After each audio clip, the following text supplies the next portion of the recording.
What, for you, what is the most important thing about open dialogue? The first thing what I find myself thinking now, if you ask this tomorrow, there would be another thing that would come first to my mind. But today, what comes first to my mind is that everybody's voice is important.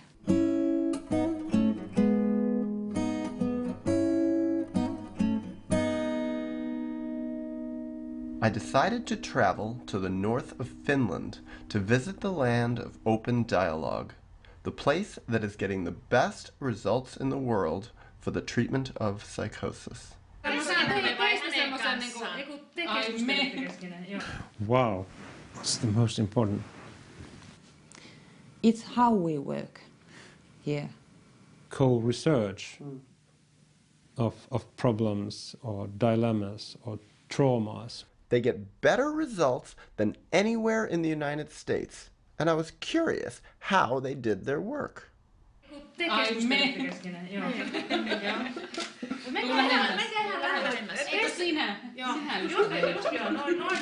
think it's not the treatment system per se, but I think it's more like a political thing.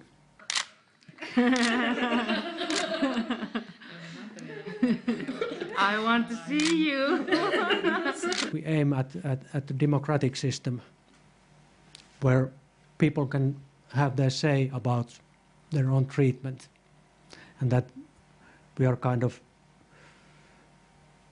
try to be on the same level with people and being equal with them. I'd read some of their research, and their data were undeniably impressive, but somehow I just felt that seeing them in person would be a whole different thing. Hey, and then you can look up here. Up here. I can see your eyes. It's something that happens between people. The sister of a patient, the patient himself, or the nurse. Oh wait, hold on, we have to get the reporter. To bring their understandings, bring their skills and knowledges. We are not professionals who had to know everything right away, you know. Right. We don't go there like a specialist and after 1 hour we tell family what's wrong with you. It's a kind of two-way connecting. It's not me treating somebody, but it's something I risk myself when I enter into a conversation. Who are they? What are they like? Is their fame justified? But perhaps most importantly to me, how would they feel about me, a foreigner, an American, a psychotherapist myself, filming them? Okay. Don't look at the camera. Look at them and say, you can talk to them. Okay. This is open dialogue, right? Yeah. This is real open. This is the real thing? We have the idea of hearing people and creating something together based on that.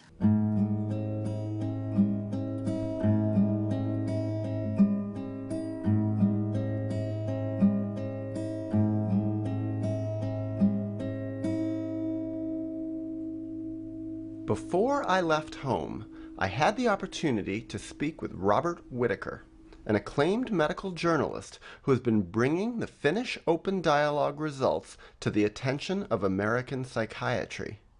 It was he who made it clear to me that their outcomes for psychosis were not coincidental, rather that they resulted from a well-designed and well-researched program. So when I go to Western Lapland in Finland, what do you think my mission should be? Well, first of all, I think it's just a chance to observe. There's so many different people involved in the Finnish story. So you have an entire therapy clinic here, but just one room. Yes, and that's why we don't have room to meet patients here, and we don't want to meet patients here because this is hospital. Yeah. We don't want to say to people who have crisis that, oh, welcome to mental hospital so we can talk here. It was an interesting thing because when I first came here, I was thinking, I think they work very well with the mental health system. And they're even integrated into the mental health system. But I kept waiting to find out where is the mental health system. Okay. Do you understand? Yeah. Yeah. And then what I realized Yeah. is It's this. this is the mental health system. Yeah. Yeah. Yeah. And I thought, that's actually fascinating. Uh-oh. Uh-oh. Somebody's calling. When someone calls, when someone needs help, we try to arrange help for him or her right away. I don't say to a phone that maybe we can meet after 2 weeks and then we have time. I think I have to find some. But you have to. Uh-oh, you're attached. Sorry.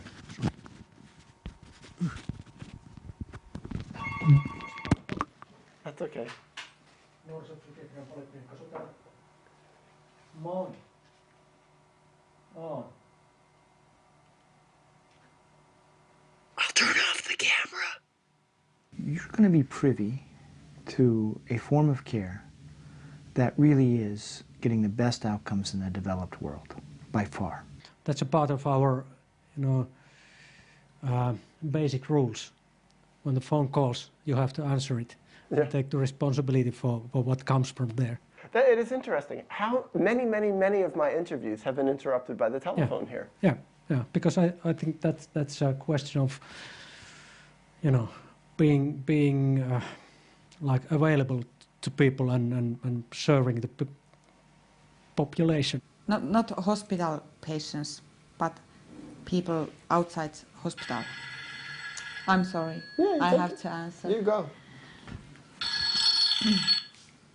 Psykiatrian poliklinikka Vahtola. You never know what comes from the telephone. It could have been a mother being worried about her child or something, and then I would have to start organizing things. You never know. I mean, it's so different there, okay? I mean, if you look at the outcomes, people recovering there, they're not here, and in so many other countries. So basically the world has a chance to sort of break out of this mindset it's had, the world psychiatric system, and do something better. And so you're talking about the capacity, the opportunity to tell a story that literally could alter millions of lives if societies would change and learn from the Western Lapland success. So that could have happened right there. Yeah. I'm very pleased that it didn't happen because I have to be at the town at 2:30. But oh, in Kemi? Yeah. I guess what I'm trying to tell you, Dan, is that I really think there's an opportunity here. Yeah, at the town mental health office, I have a patient there with a nurse from there. We are working together with the patient. So you're meeting with a nurse and with the patient? Yeah. So that phone is a big responsibility. Yes. Middle of the night also? Yes. Does that make sense? Yeah, it makes sense. And I'm wondering, are there any psychiatric survivors in Western Lapland? I mean, and what do they think of this method? I mean, are there people who are criticizing this open dialogue method, and what do they think? In Finland? I wonder. There are some psychiatric survivors in Finland, but more, in the other areas. Do the patients prefer that you meet in their home, or do they prefer to come to the hospital? Most of people says, welcome to our home. But there are people who don't want us to go there.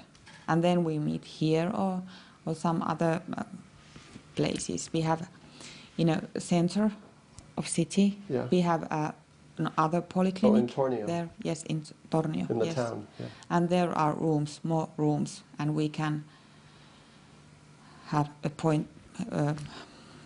meeting there. And so you give the patient the choice? Yes. Yes. But most places have adopted the Western, right, the U.S. model of because medicating. I've gotten people who bought my other movie in Finland and Helsinki, and they're telling me Finland sucks for psychiatry. I remember first coming here.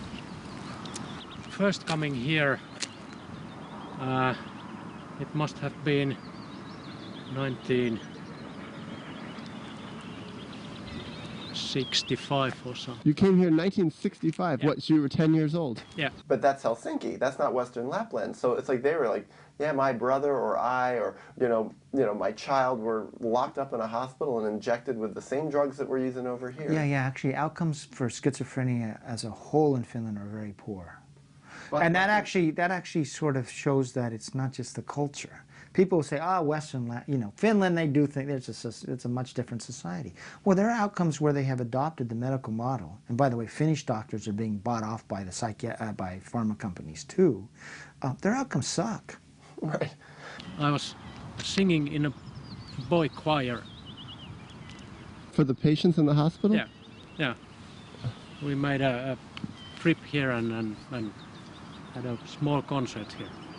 And I remember being quite, not shocked, but surprised that there would be also these kind of places in the world.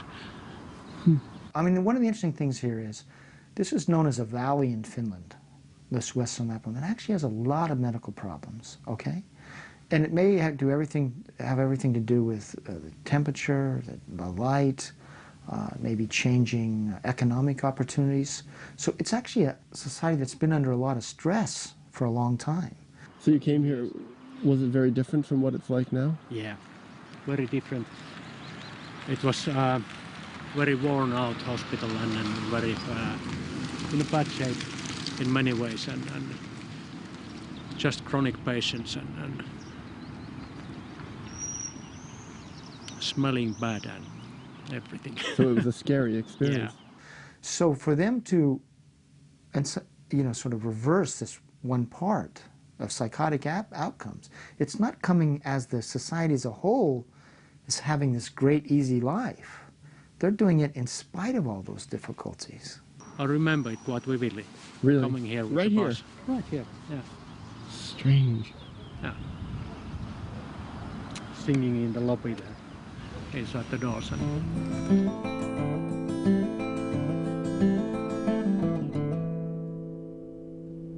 Although I went to northern Finland to study them, I quickly discovered that they were also studying me.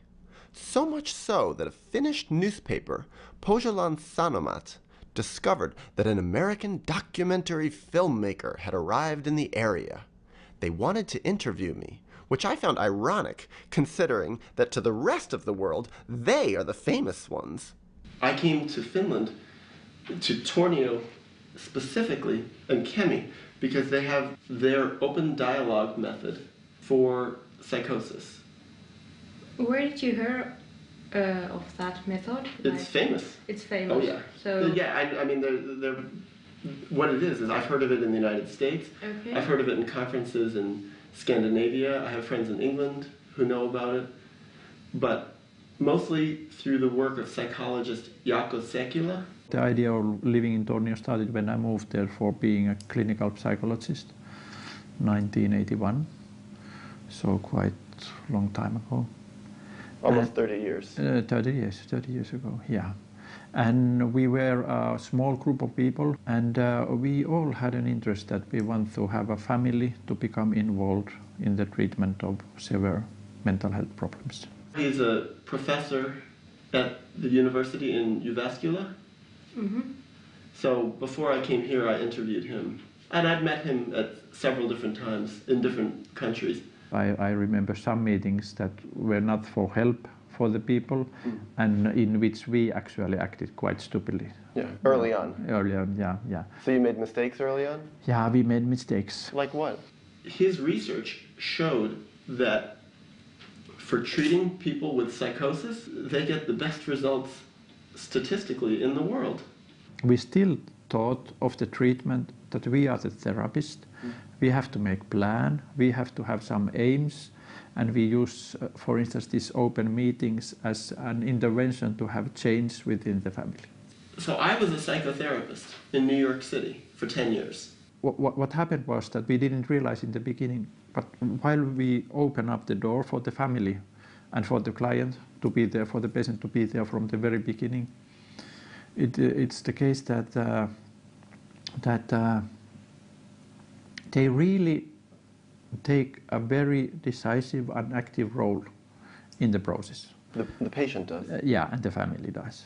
They affect from the very beginning how to do, what to go on, what are their needs, and we still try to think that we are the healers, we have the intervention, we have to do that. Part of my special interest is showing that people diagnosed with schizophrenia and psychosis can recover fully without medication. Okay. So the confusion was that you thought you were the experts, the healers, the one who have to make the decisions. Yeah. And what you found is that they wanted to take an active part also. Yeah. So yeah. they were treating themselves as the healers Yeah. and the decision Yeah. makers, and they would be the ones who made Yes. the decisions and the interventions. Yes. So there was conflict. Yeah, very much conflict about it. Here, they do that work. Okay. This is the work, and it's very uncommon. Now we think that it's no longer a question that we are sitting together for making decisions and making plans for the future, but we are sitting together to understand more. Most places in the world, you won't get This out. is funny. What? That I'm talking slowly. Slowly. Is it better though? Yeah, it's better. Yeah. And in this we aim at generating dialogue, and this actually becomes the most important aspect. No longer thinking that the aim of the meeting is to have a solution. The solutions comes a part of self-evident process that is opened up while we focus on how do we manage to have all the voices heard. So the purpose is dialogue, and as a consequence of the dialogue, the solutions happen. Yeah, the change starts to happen immediately.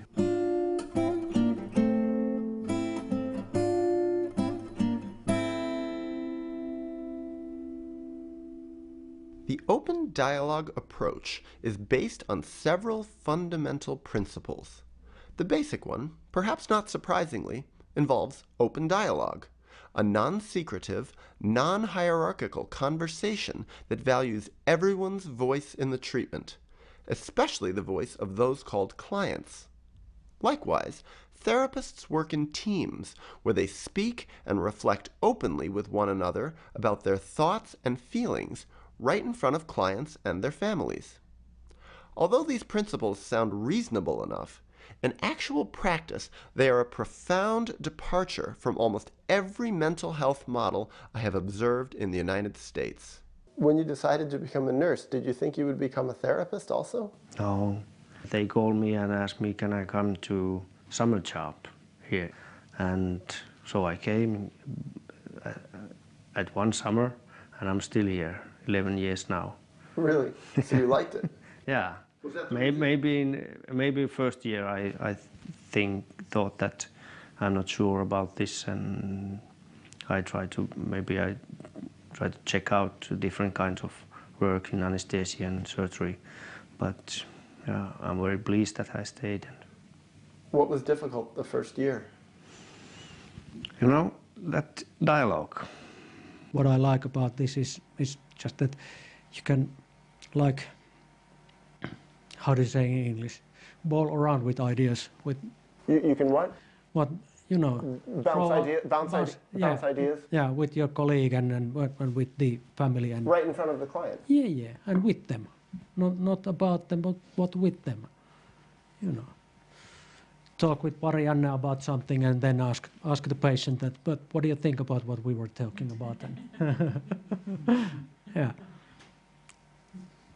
We sit down, and there was a patient, maybe a wife or someone from the family, and a couple of nurses, doctor, and we start to talk about the situation. I thought that, okay, what are we sitting here? We know what is going to be and what is going to happen. We have to take this person in the ward, and why are we sitting here and discussing still? But until you understand that this discussion there's meaning. When I wake up in the morning, it's very good when I see my timetable, my calendar, that I have, for example, 5 clients or maybe 6 today, and I have team. I have someone who can work with me. It's very good idea. It's make me feel good. The thing that we are sharing the work all the time is that we are ventilating it all the time as well. Mm-hmm. So the thoughts are kind of, they are in a movement all the time. It's very helpful when you can share your thoughts and your feelings with someone in that treatment situation. You can reflect. The first meeting with the patient, patient can be first a little bit, why 2 workers? But when we explain it and when we start working and discussing together, so he or she finds out that it's good. And sometimes we are 3. For example, when we have a new patient, psychotic, with her or his family, then we often take 3 therapists. There are many things it's hard to say to clients this, well, I'm thinking about this and I'm feeling like this. It's easier for me, for example, to talk to you or you, and hey, I'm wondering and I'm feeling that or that way. During our discussions, during our treatment meetings, it is the first time when the patient can tell his or her own experiences. That kind of experiences that somebody can say that they are psychotic experiences, and others are listening and hearing it. I do sometimes meet people just by myself, but I think it's getting thinner. It's giving much less options. It's much smaller audience for these new understandings. This is the way how we usually work. That we can look each other in the eyes, and we turn ourselves a little bit. In the middle of a therapy session? Yes. So in the middle of a therapy session, when you're with a client or with a family, yes, you do this with each other. You're going back and forth and talking to each other? Yes, yes. And then we can ask, hey, how do you felt? How does it felt? And what did you listen? How did you heard this, our discussion? So it's almost like you're doing supervision with each other. Yes, in the middle, it is at the in the same middle time. of a therapy Yes, session. yes. That's it. I think that's how we would describe it. We have much more options when we are more people, and then it's also possibility just to listen while some other people are talking and listen to yourself. So I think it's in many ways it's very useful. And it's very important that we reflect about things and issues what family bring up to the situation. Right. Yes, it's very important. I consider us more or less as visitors in people's lives. People allow us to visit their lives, but we are not the most meaningful people in this person's life. It's more important that my client will be understood by his family members or those people around him. And so that's how he or she become heard, understood, valued as a person. But it's a different kind of supervision because you have to do it in a way that's also therapeutic for the family and the client. Isn't that it? Yes. So you have to make sure everything you're saying is going through the lens, like this is a lens, yes. the lens yes. of being yes. therapeutic. Yeah. So you have to be more respectful. You know, like in supervision, yes. I think you can say, this is bullshit, that father is so narcissistic, when it's private supervision, you know? Yes. But you can never say that No. in open dialogue because it's rude. Yes. Does that sound right? Yes. Yes. Yes, indeed. Yeah, it's very well, I think so. What we are thinking. Yeah. And it also seems like people here like each other. Yeah. Yeah, I'm actually, when you say that, I think that's one big thing, that this is a small area, and if we have 100 people working here, working crisscross with each other, so people know also each other quite personally, you know.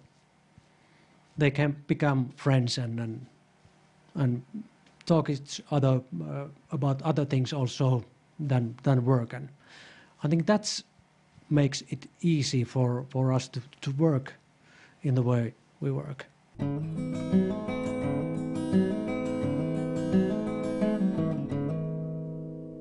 I ended up spending 2 weeks in northern Finland and became friendly with many of their clinicians. While talking off camera, I learned that several, to my surprise, had little experience working in a non-open dialogue system, to the degree that many appeared to underestimate the international significance of what they were doing.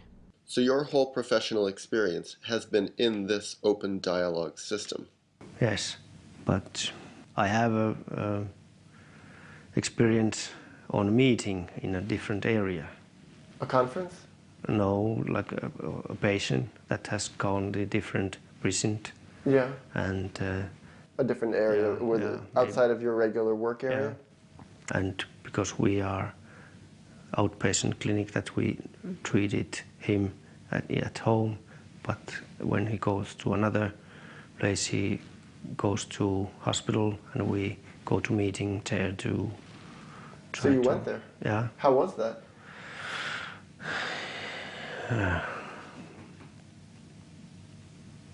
I didn't like it. What was it like? There was a nurse and a doctor from that hospital, and us 2 nurses and a patient.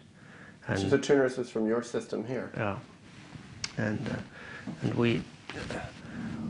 we discussed with the patient and the nurses. We reflect.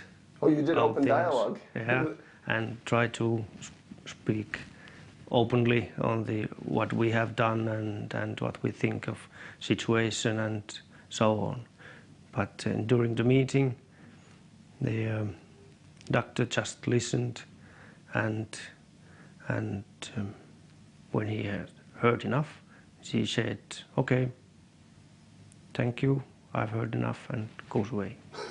Didn't say anything? No. So didn't do open dialogue? Maybe a couple of questions, but she doesn't participate on the dialogue. Was that strange for you? Yeah. And I said, "Okay, you go." And you talked about this with the other nurse from your system here? Yeah. We thought, when we talked afterwards, that with another nurse, that when the doctor goes away and said that, "Okay, that's enough for me," him, and left, I felt that, and she felt that what we were there about.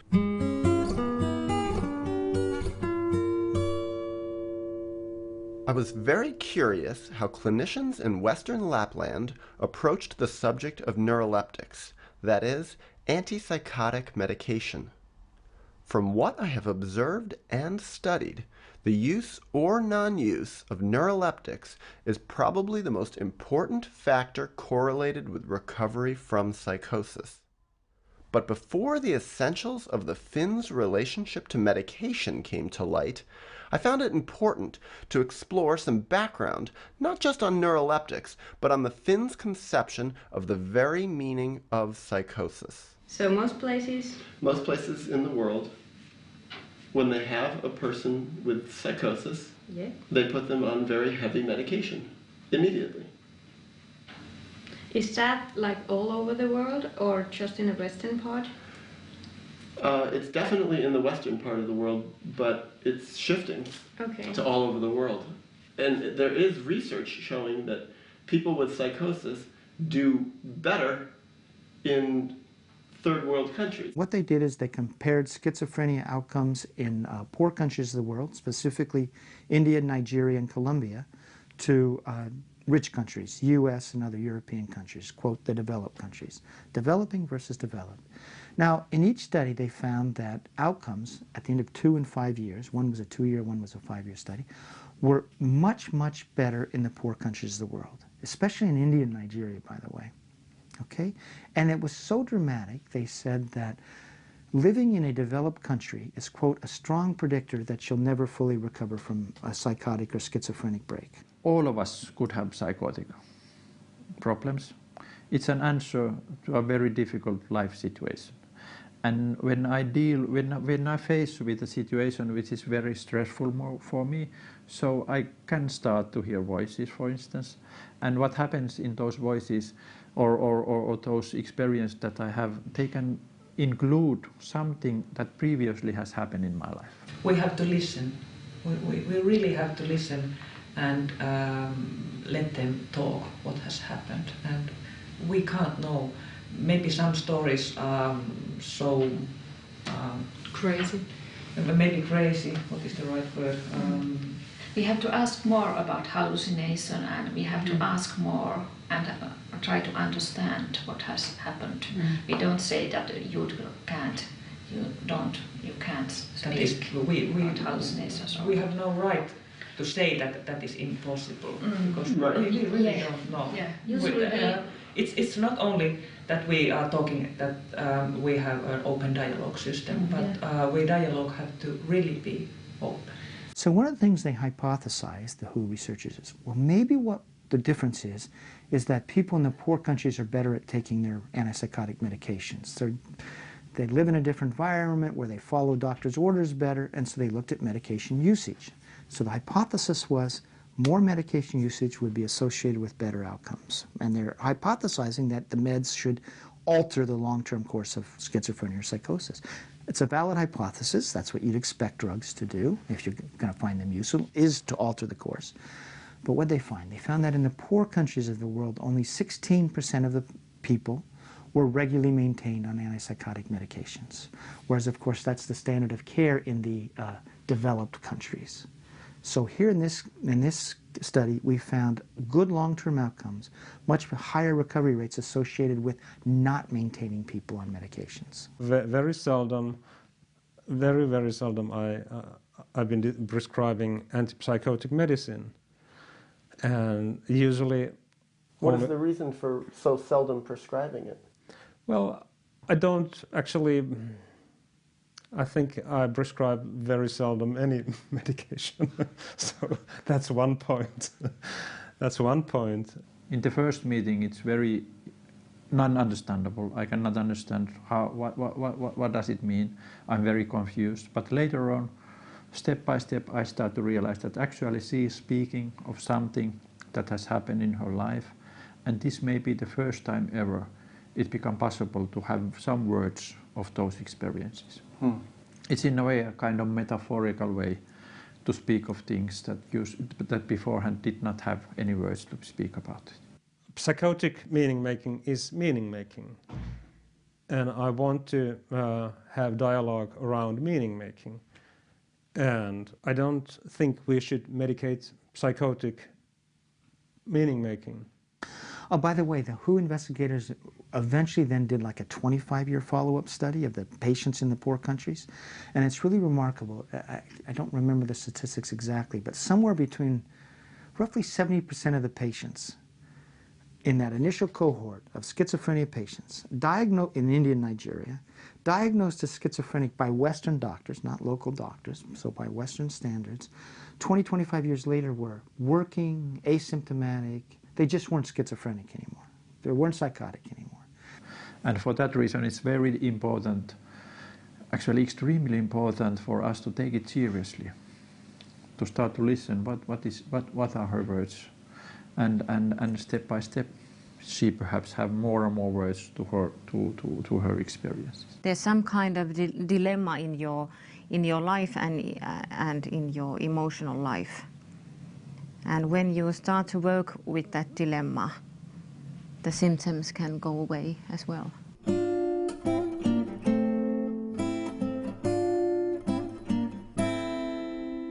I learned during my time in Western Lapland that open dialogue practitioners view the concept of psychosis very differently from how most people view it in the United States.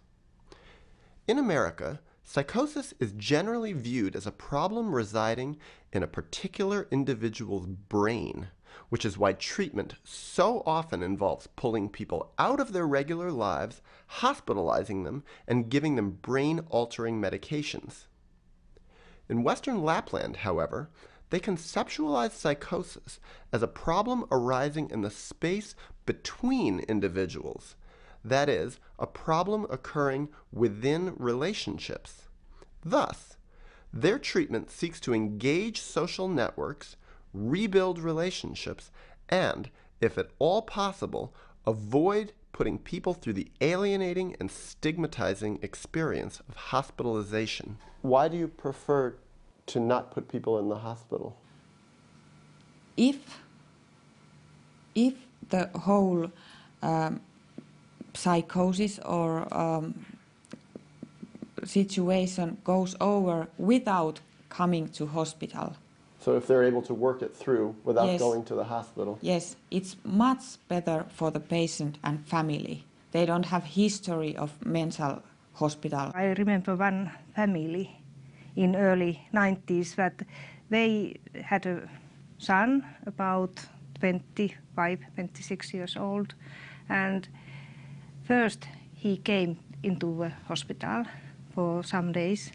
Most of the times that need to be in hospital is because they need shelter or place to be, that it's safe enough to the patient, that he don't or she kill herself or is so psychotic that needs a safe place to be. Another big reason, if someone hasn't been sleeping, let's say for a week, and they need a place where to kind of feel safe. So we can create those circumstances to their homes as well, if we do the cooperation and work together with the family. And afterwards we asked the family what they think. They said that it was very hard when their son was in the hospital, and also that it was very hard to treat him at home, but it was much more easier at home. So you can work out those kind of issues in their home? Yeah, and we can go there every day. We can be there, let's say, we can have a treatment meeting, and then one nurse can stay there during the evening shift. Like all night long? Yeah. With the patient? The family. With yeah. the family in the home? Yeah. And they said that it was wrong decision to come into the hospital at all. So that just avoids the need for hospitalization then? Yeah. And when we are home, there are more possibilities to have the conversations about the situation. Very often these relatives comes to help for the family. But it's very difficult if we talk about adolescents and see or he has psychotic symptoms and see or he has parents. It's very difficult that parents live on sick leave and they can support at home, and we meet for instance every day during these two days. weeks, first days. Always when we are treating at home, I think it's very important to have treatment meetings every day in the beginning and continue as long as needed.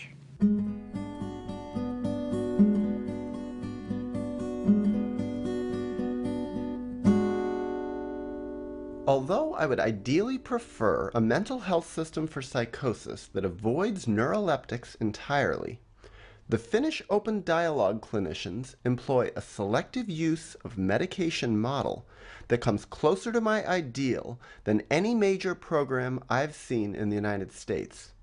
For that reason, I found their point of view riveting and in many cases based on such common sense that I wondered why it wasn't being utilized more widely in the Western world. Now I ask about your documentary. When it comes out, what it is? I'm not sure yet. Okay, I don't know. You are just doing... I'm making the movie first to show people in the world that there are better treatments than the conventional treatments. So here in the United States, where we've really embraced the drugs for life form of care, we see a explosion in the number of people, quote, disabled by mental illness. And we see all these other problems in terms of people dying early, etc., and low employment rates, decreasing employment rates. And here where they've used this drugs in a selective manner, what do they find? The exact opposite. So what should we do? Obviously, we should go to, which is what you're going to do, we should go to Western Lapland, if they'll have us, and try to figure out what they're doing and emulate it. Quite many people, psychotic people who come to us, they get some kind of medication. But it's for a short period of time to get over the worst, and then we discuss it all the time. So I think it's more of a minimizing the medication. And which type of medication are you talking about? Well, I'm not expert in those, but not so much about, you know, neuroleptics, but more of a, you know, sleeping pills or some anxiolytics. We used it during the first week because the situation when they call us, so we will see them in the first 24 hours. And the situation is usually so that a person hasn't been sleeping for a week or two. It's always here that we just consider that's how many tablets we give. We don't prescribe a box of tablets, but we think maybe for 1 or 2 days use 2 or 4 tablets. So that's the most common that they use in a short term, just 4 or 5 days or so to get sleep and so. But in some cases they can use neuroleptics, but it's also a short term and in small doses. In the beginning of the treatment, we have to, it's my opinion, have to avoid neuroleptic medication, but then if it's needed. In any, let's say in 1 year, of all the patients that you see that have psychotic issues, what percentage get put on neuroleptic medication? About 30. 30%? Yes. So 70% don't ever get neuroleptic Yes. medication. Sometimes there are situations that the patient need medication, also neuroleptic medication. There can be so kind of situations. Here's a question I have. We were upstairs in that staff room, and I was playing with a pen. Did you see that? No. Well, I was playing with this really nice pen. I said, someone left their really nice pen here. And then I turned it over and it said Seroquel. Yeah. So I thought, it's even invaded this place. Yeah. And then I see the people are using the mouse pad that says Risperdal. Yeah, and Effexor. Yeah. But how we talk about that medication, and we have to be careful that those doses are appropriate, that there are no side effects. Well, of course they come here as well to talk about the medication to doctors. They do? Yeah, and they bring good food many times and pancakes and stuff. And also we are going to have a day for staff next autumn. And so we have invited a person from the drug company to come and tell about Seroquel, and then they are going to pay our lunch. How do you feel about that? It's okay for me because we are just listening them. Is that it though? Yeah. It's quite usual for us to discuss a lot about medication. Also with the psychiatrists, when they're prescribing medication to some patients, then I would quite often ask, why do you prescribe this? What do you hope would happen? Would there be another? And you say this right in front of the client? Yeah, because I think it's fair. Yes. Just fair to say what our prejudices are and what our thoughts are in front of the client. Yeah. Well, actually, Birgitta, she's our doctor in polyclinic, and she said that she's not going to call them. She doesn't do that. Right. So, but one of our nurses went to the educational days, and she asked, because we said, okay, because we get a free lunch. Right. So take it. I remember 2 patients I prescribed and tried to tell you had to take this medication, but they never do that, and they are quite well. So you prescribe, so there are even cases where you prescribe the medication, and they don't even take it. Yes, and tried to tell them that they have to take it. And they didn't? Yes, they didn't, and they are getting well. Anyway.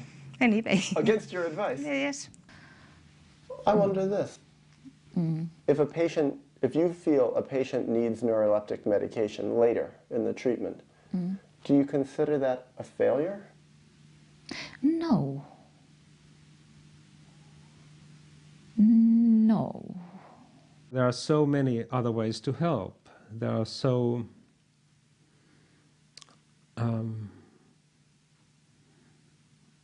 useful ways which have, I think, improves the agency of people much more than medication. It seems to me if a person needs neuroleptics, it means they did not recover, right? Yes, but I have also some kind of experiences that the patient have got neuroleptic medication later, but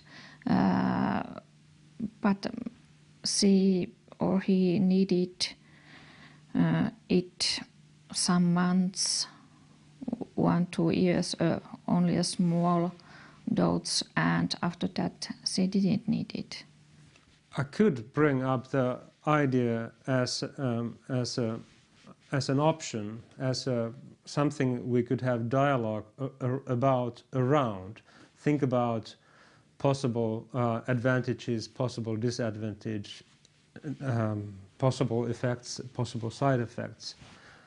But if I find a lot of other ways to work there, so I don't even have to bring this option there.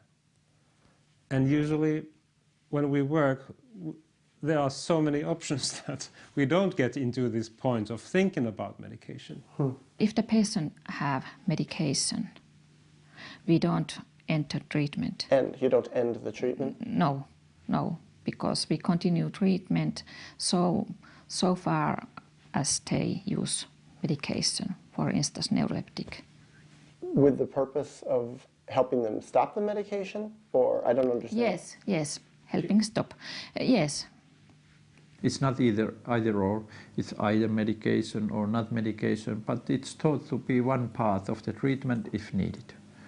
And if needed. So it's such a complicated thing. Yeah. Who decides what's needed, you know? Jointly, in the joint meeting, it should be decided in the joint meetings. And do you ever have different staff members with different opinions? Absolutely, yeah, and that's advisable that if staff members have different opinions, that they could be openly spoken about, so that one staff members could have an idea, perhaps the antipsychotic medication is not needed here, and perhaps the other person have an idea, perhaps the medication would be good, and it's very important to have an open discussion about it.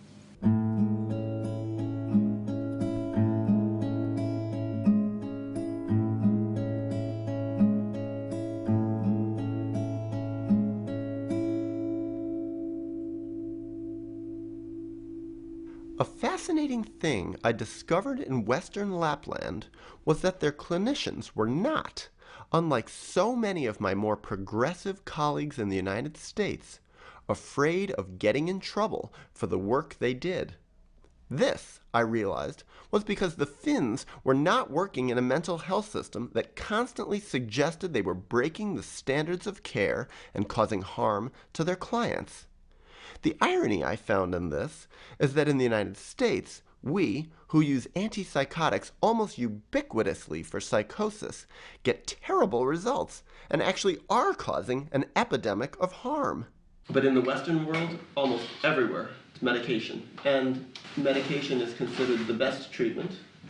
And if a therapist or an organization does not use medication, they're considered dangerous. Okay. It's considered bad treatment. It's very, very difficult to survive as a person with prescribing powers and not put people on antipsychotic medications. And even if you're a therapist without prescribing powers, you're expected to work within that model of drug-based care. And it shows really the extraordinary capacity of a storytelling partnership in the United States that really has extended its influence, and that is born of the drug companies and academic psychiatry, along with NAMI, to tell us, in essence, a false story and incorporate that belief in a sort of a real profound way. Are you at any risk with your medical license because of the way you work here? Having gotten so far away from a medical way of working? No, I think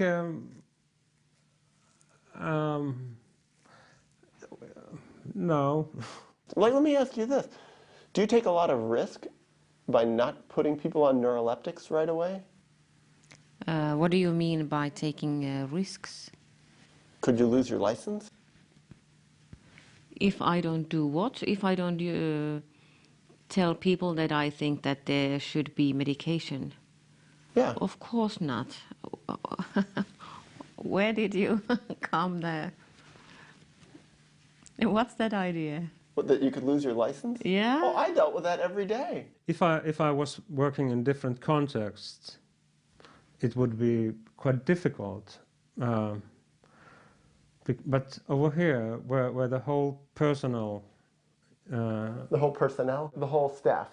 Whole staff, yes. Yeah. They are very well trained. Most of the people have family therapy trainings.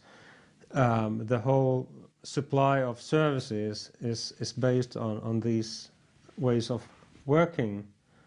So you're not at risk here? No, not at all. No. Really? Because me You couldn't get in trouble? No, so me as a nurse, so I will... What about Birgitta? Couldn't she get in trouble for what she does? No. Why? Because she can... everything is based on the results of treatments. So everybody here knows that you don't need a neuroleptic in the beginning to heal people's situations.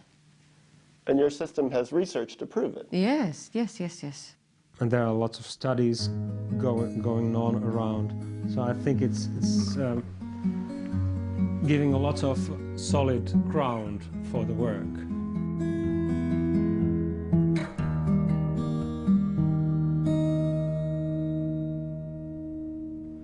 Let's now look at the numbers. What actually are their results? It was, after all, a cursory review of their outcomes for psychosis that drew me to northern Finland in the first place, and these same outcomes that are causing the world to take note. Their adoption of this selective use of meds really came out of a national Finnish study where they were testing sort of psychotherapeutic care. They had 6 sites in the study. 3 sites did not initially put people on the meds. The other 3 did, and everybody gave them psychotherapeutic care. Tornio was one research site in which the antipsychotic medication was not started in the very beginning, but it was decided that first we have to see how much this very strong psychosocial intervention is helping, and the antipsychotic medication is used only if it's not helping enough. And the thought was in the experimental sites is that if people started needing the drugs, you could put them on, okay? On the whole, the experimental sites, 3 had a little bit better outcomes. 2, it was the people who, in those 3 experimental sites, that were never exposed to meds in the 2-year study that had the best outcomes, all right? That fits with what we know before. But there's one other key thing. There was really only one of the 3 sites that really, after the end of 6 weeks, tried to keep people off meds, okay? The other 2 basically reverted to the old standard of care and put people on meds. That was in Western Lapland. So not only did they watch the progression of people getting better after 6 weeks, they kept it going. During 5 years' time, it happened that 1/3 of the clients used antipsychotic medication, 2/3 did not need. This is in your program? Yeah, any antipsychotic medication. At 5 years, and half part of the medication could be discontinued as well. Half what? Could be discontinued, stopped. So of the 1/3 that did take medication, yeah. Half of those people were able to discontinue their medication. Yeah. So now you're down to, at the end of 5 years, 1 out of 6 people is still on medication, yes. and only 1 in 3 ever took it at all. Yeah. And what did that evolve to there? That evolved to a form of care where they now have, the best outcomes in the Western world, by far. How do they use meds? Well, only about 1/3 of their first episode psychotic patients are ever exposed to medications. Okay, at the end of 5 years. So you take 100 first episode psychotic patients in Western Lapland. 5 years later, only 33 will have ever had a single dose of antipsychotic medication. And only about 20 of that 100 will be on the drugs continually. Okay? So that was already, that is a very different compared to the mainstream idea where it is thought that antipsychotics medication should be used in any case. Every case. Every case, yeah. Now, what are their outcomes? At the end of 5 years, roughly 85% of their first episode psychotic patients are asymptomatic and either working or back in school. So only about 15% have become sort of chronically ill and on Finland disability. Whereas in the United States, if you have a first psychotic break, or if you have a first schizophrenic break, you're basically told, we'll try to stabilize you and then go on disability. That's the expected course. Of the 85% who recovered after 5 years, what percentage of that 85% was on medication and what percent was off medication? Actually, I have not looked at that path. Most of them did not use medication. Most meaning more than 50%? No, 90%. There's an assumption, of course, that once someone has schizophrenia, they always have schizophrenia, and you don't see it that way. No. I think it is only the name for something, and you can get quite healthy afterwards. Without medication?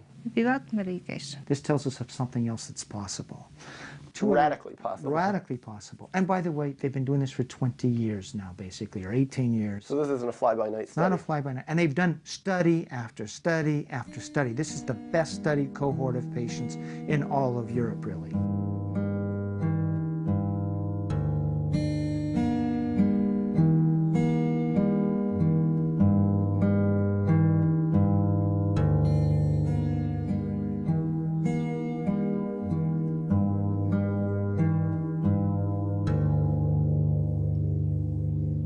We study our own work, study quite carefully what we are doing and what works and what doesn't work. I don't see these as very radical ideas. I don't know, maybe somebody would see these as radical ideas.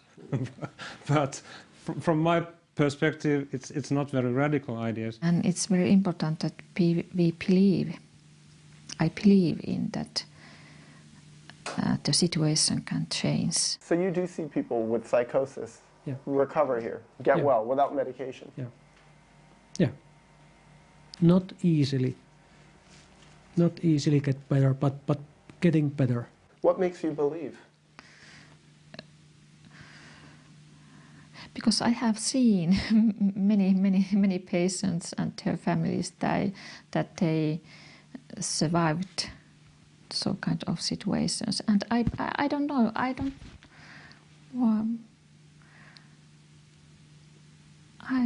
believe. I have seen that you can recover from the psychosis without heavy medications and without hospitalization.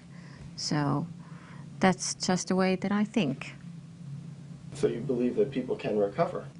Yeah, not only believe. I think it's true. I've seen it.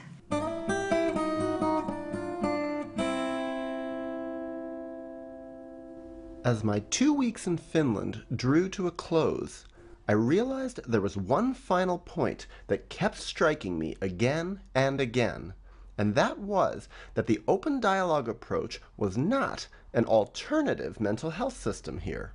It was the primary mental health system here.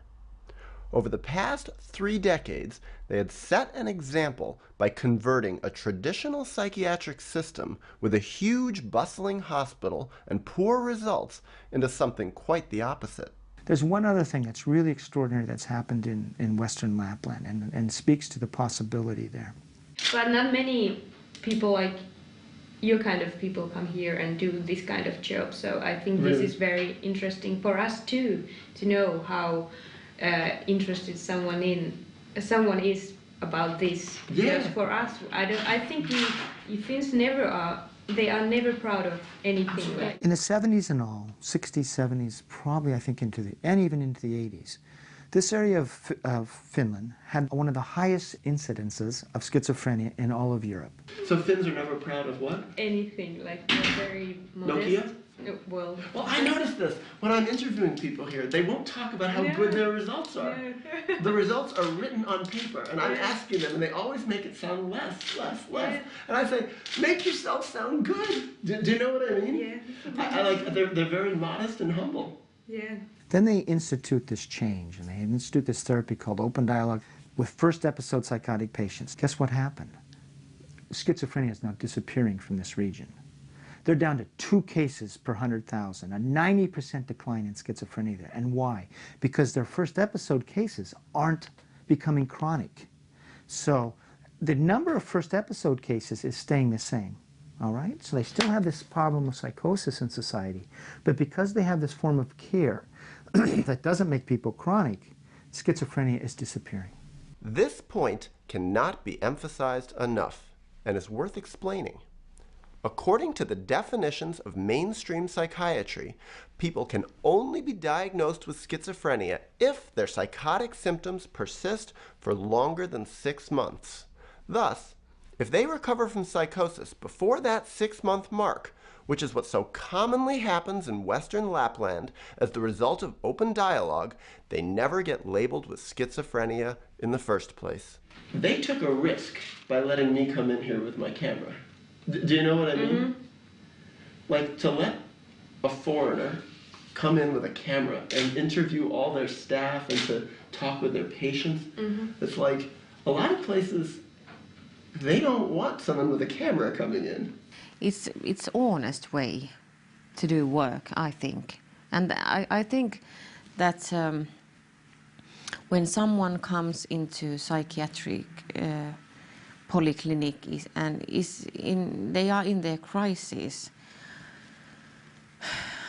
I think that we are, what's the word, obligated into that. We have to be honest.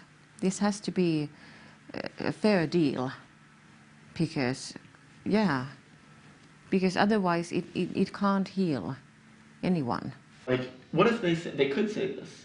This would be much more common, because I had some places that I wanted to go to that said, you can come for 6 hours, you can talk to 2 therapists, no conversation with patients, and we need to see everything that you are going to put in your movie before you put it in. I think our system is, our people are working very hard, and I can trust them, and they are very reliable and responsible and that kind, and very good trained people. They know what they are doing. And you know what also, this was very interesting. I didn't know if they would let me come here, because I'm a stranger, I'm a foreigner, they don't know me very well. So I was emailing with Jaakko Sekula. And I said to him, well, don't worry, I'll be very nice, and I will ask respectful questions, and I won't make your program look bad. He said, no. He says, you go in there. He says, you ask whatever you want. And he says, you don't try to make us look good. He says, you make it real. You make it honest. Do you understand that? And I said, this is really interesting. I said, good for him. He's got courage. Here's something that I think people might criticize open dialogue for. They say, but having so many different therapists there must be very expensive. Well, how come? In the long run, we save money with meeting in teams, because I think it's more efficient. You don't have to meet so many times. This area is quite poor, and they try to save money all the time. And that's why it is not so easy to tell that it is very good work for long run and how to prevent problems. In the long run, and you know, I think at least in Finland, the people who decide about money, they don't look beyond their nose. Who pays for all this? It's state-paid system, so it's free for the clients. So it's a state-paid system, it's free for the clients? Yeah, it's free for the clients. You can have hundreds of meetings for 2 years and it's all free? All free, yeah. When we are working in a team and meet people with their, you know, wives, husbands, families, then we don't have to meet them so many times for some reason. I think because we can get the different points of view or opinions more quickly.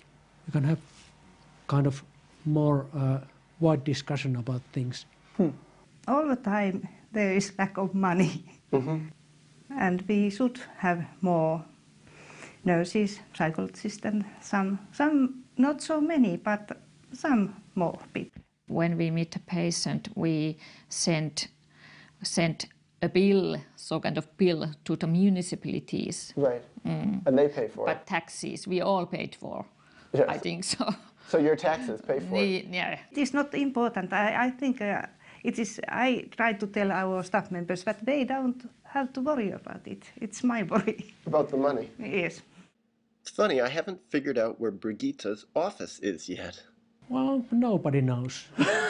Her office is at Keropudas, right. But she's never there. Right, because she's working. She sees clients, right? Yeah. That's what everybody says. It's hard to find her there because she's on the ward or she's talking to someone or she's out in the community somewhere. Yeah. It's very interesting to have a hospital leader who is actually doing non-administrative work. Yeah, I think so too, and I appreciate that very much. I think that's very important for our work, that also our you know, our highest chief is in the clinical work and working with us side by side. It's so valuable, I think it's, and rare.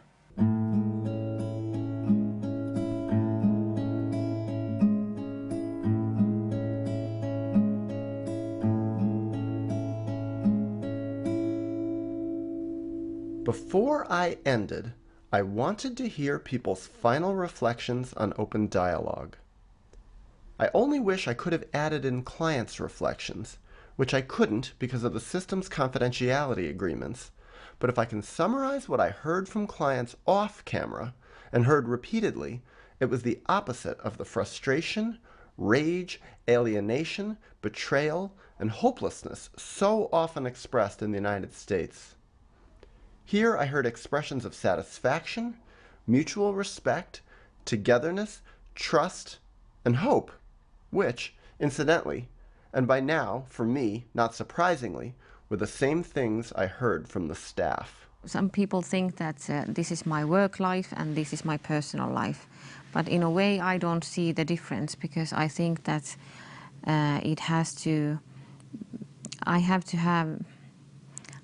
I need to be with those same values in both places, at home and at work as well. Yeah, can I get you to sign my paper so I could use this? Yeah, sure. Will you sign it too? Okay. About 85% that basically recover, right? Their unemployment rate is lower than the background rate for all the Finnish population as a whole. So they're doing better in terms of employment than the general Finnish population overall in terms of working. That's right. So that's really extraordinary. So I just feel Yeah, you can see that. This is the one who I interviewed this morning who said, this is... Oh, no, not her. She's the one who is... He's fine. Päivi, yeah, she says, oh my God. To get know patient's family and meet the whole family, to hear the voices from the whole family. I think that's the most important. And then this is the man, Jaakko Sekula. Every year, between 5 to 7% of the population participates in these open meetings. And now this has been going on for almost 25 years or more than 20 years. So it means a big part of the people in the area has at least sometimes been participated into open meetings. She's the head psychiatrist. She runs the whole organization. I liked, when I came to work here in Kerobudas Hospital, I liked most the teamwork. It was so nice to talk to people and not to know everything, and not to know answers always. She's a nurse and a family therapist. I have thought many times that I like to move Oulu because of my private life. So you would like to move to Oulu? Yes, because of my private life, but I haven't done it because I like the way of working here. He's a psychologist. It's a place where you can be inspired over and over again by the people you are working with and by your colleagues.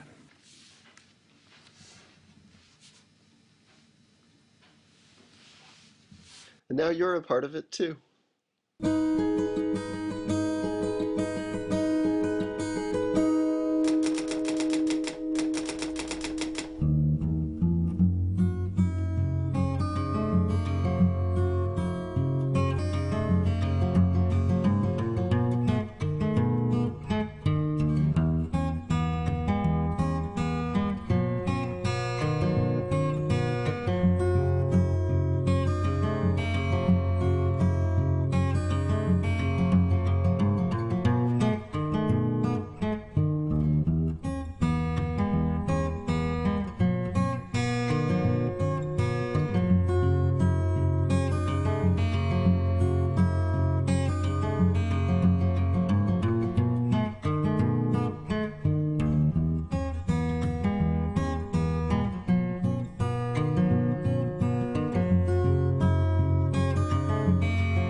I've seen people in Kemi, you have noticed it is much of...